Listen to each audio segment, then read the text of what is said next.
m'appelle Céline, j'ai 31 ans et je suis propriétaire de Kokomo depuis 6 ans maintenant. C'est un cheval belge que j'ai eu à l'âge de 3 ans et que j'ai débourré.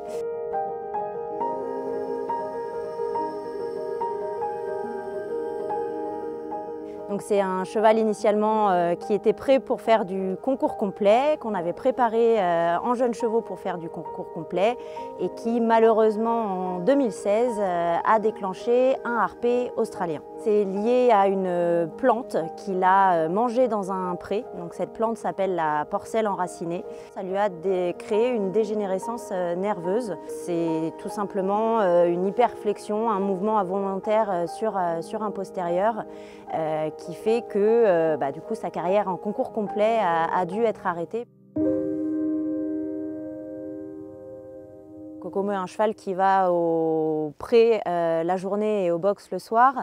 Et c'est vrai qu'au bout de quelques jours, on s'est rendu compte qu'en le rentrant le soir dans son box, il avait le postérieur gauche qui venait très fort sous lui. Et on a tout de suite détecté vraiment l'hyperflexion. Ça a été soudain, on l'a vu tout de suite. Et on est tombé sur un vétérinaire qui connaissait le harpé et qui a pu nous diagnostiquer immédiatement qu'il avait cette pathologie-là. Donc c'est là qu'on a décidé de faire plus d'examens, de l'emmener en clinique à Maisons-Alfort pour voir ce qui était envisageable de faire, et on nous a suggéré effectivement l'opération, même si malheureusement ils n'avaient pas non plus un très gros recul sur cette opération-là, mais à l'heure actuelle c'était la seule solution proposée.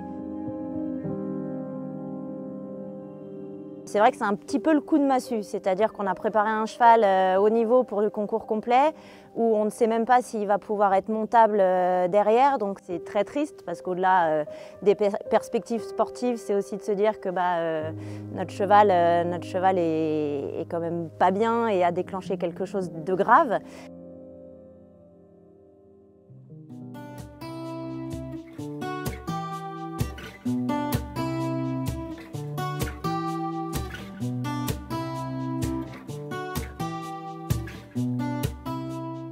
Alors du coup à l'heure actuelle maintenant c'est un cheval qui se porte très bien, qui est bien dans son corps, bien dans sa tête, mais qui ne peut plus faire de complet, donc on s'est réorienté vers le saut d'obstacle.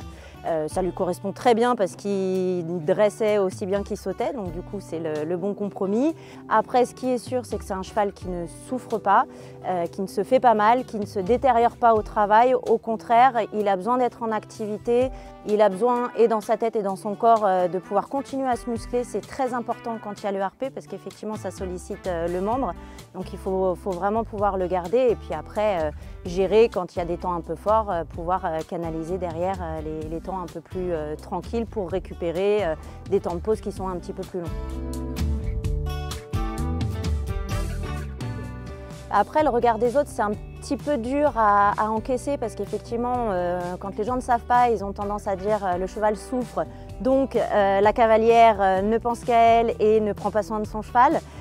Donc c'est vrai que c'est un petit peu frustrant quand on sait tous les efforts qu'on peut mettre en place pour accompagner Kokomo. Donc c'est vrai que c'est difficile au début, mais plus on monte dans les épreuves, plus les gens sont avertis et la maladie commence à être de plus en plus connue. Donc le regard des gens reste quand même plutôt bienveillant une fois qu'ils ont toutes les infos en main en fait. Alors après, c'est vrai qu'au travers de son harpé, ça nous a fait créer une complicité qui est très importante, qui est très forte entre nous. On est quand même très proches et c'est un cheval qui est en plus très attachant, donc c'est vrai qu'on crée une super complicité. Ici, il l'appelle le Beethoven des écuries.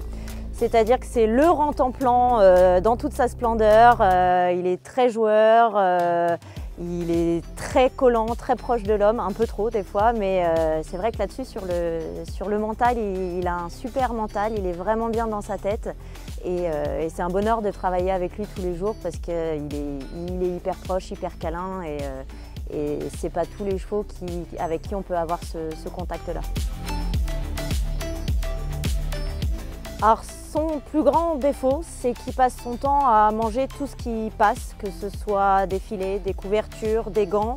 et qui creuse des trous à outrance dans les paddocks. C'est-à-dire que ce cheval, je pense que je pourrais le dresser pour chercher des truffes. C'est-à-dire que son gros passe-temps, c'est de faire des tranchées dans les paddocks.